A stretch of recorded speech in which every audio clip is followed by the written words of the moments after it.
तो यहाँ लंबाई के बड़े मात्रक में डेका 10⁻1 वैल्यूज होता है।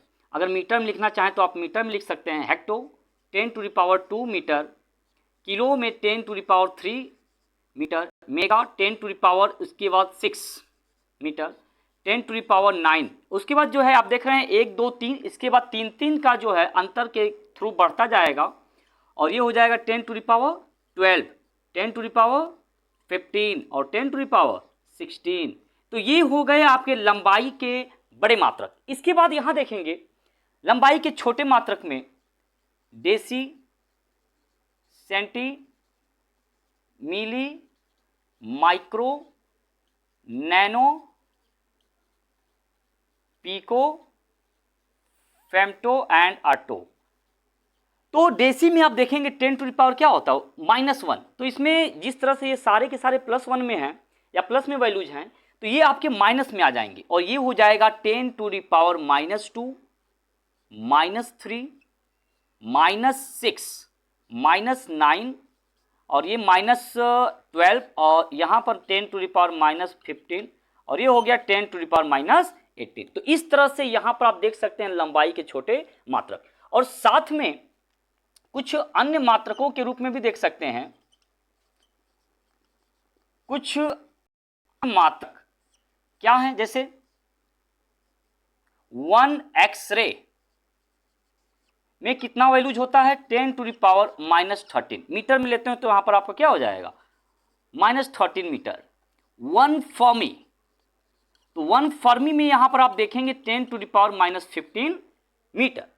इसके बाद देखेंगे नेक्स्ट,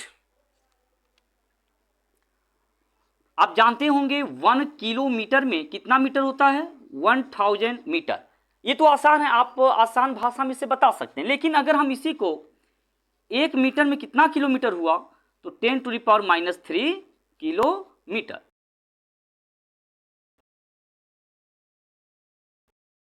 100 सेंटीमीटर, तो 1 सेंटीमीटर में कितना मीटर हुआ, तो इस 100 से आप मीटर में डिवाइड कर दीजिए तो 1/100 आएगा, जिसको आप लिख सकते हैं 10⁻² मीटर।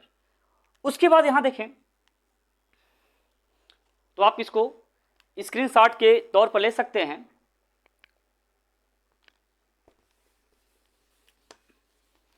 अब चलते हैं लंबाई में कुछ अदर यूनिट्स के बारे में देखते हैं। आप बहुत पुराने पद्धति में लंबाई का मात्रक मेजर किया जाता है, जैसे कि 1 मील, तो 1 मील में लगभग होता है 1604 मीटर और इसे अगर आप किलोमीटर में कन्वर्ट करते हैं तो 1.604 मीटर, सॉरी किलोमीटर यहाँ पर हो जाएगा।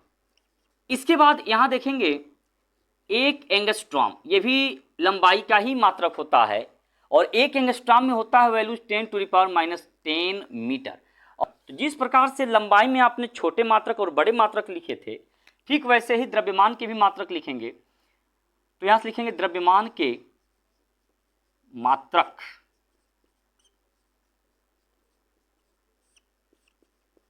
ओके।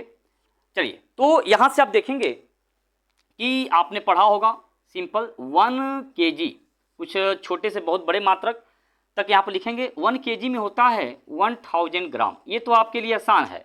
लेकिन जब 1 ग्राम में kg, 1 ग्राम को kg में कन्वर्ट करेंगे तो यहाँ से 1000 से क्या कर देंगे, डिवाइड कर देंगे।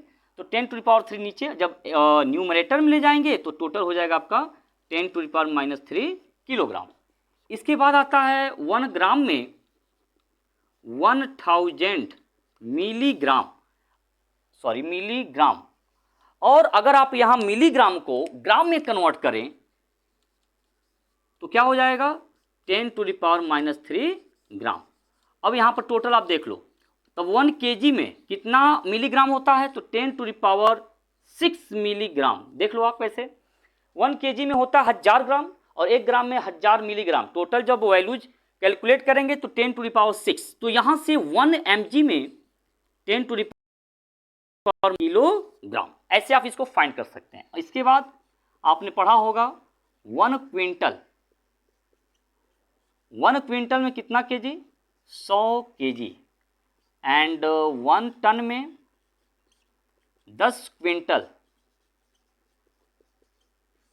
तो यहाँ पर अगर आप इसको किलोग्राम में कन्वर्ट करते हैं तो ये हो जाएगा 10 इंटू 100 kg। ये टोटल हो गया आपका 1000 kg। इसके बाद थोड़ा सा न्यू यूनिट्स जो आपके लिए, 1 स्लग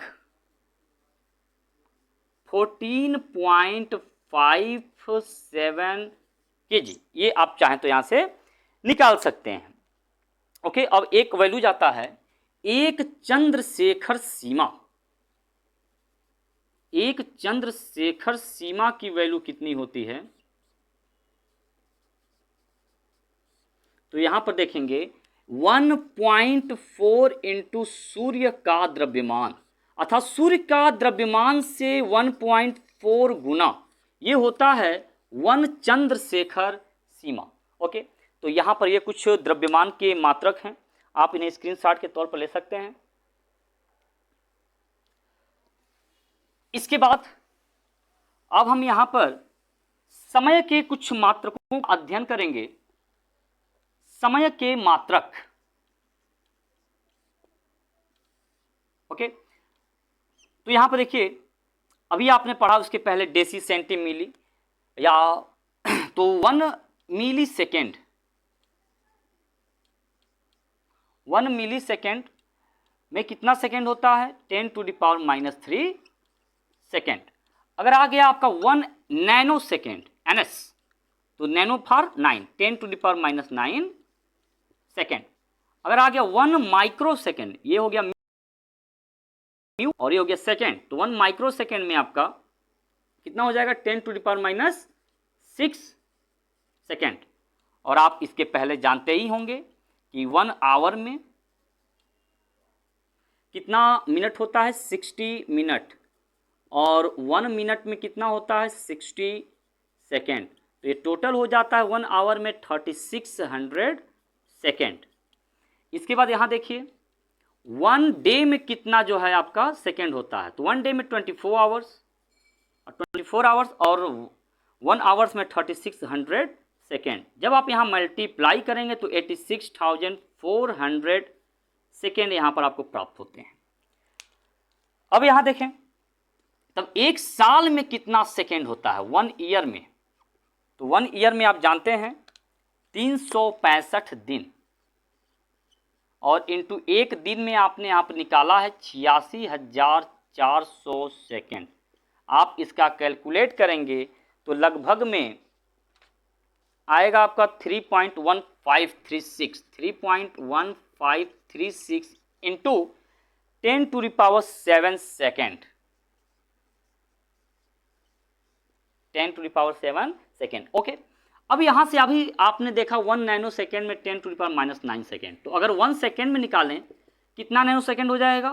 तो -9 से यहाँ डिवाइड कर देंगे तो 10⁹ सेकेंड, नैनो सेकेंड। और यहाँ देखेंगे तो 1 सेकेंड में कितना मिली सेकेंड हो जाएगा? तो यहाँ पर देखेंगे 10⁻³ से डिवाइड कर दें आप, तो यहाँ हो जाएगा 10⁻³ मिली सेकेंड, MS।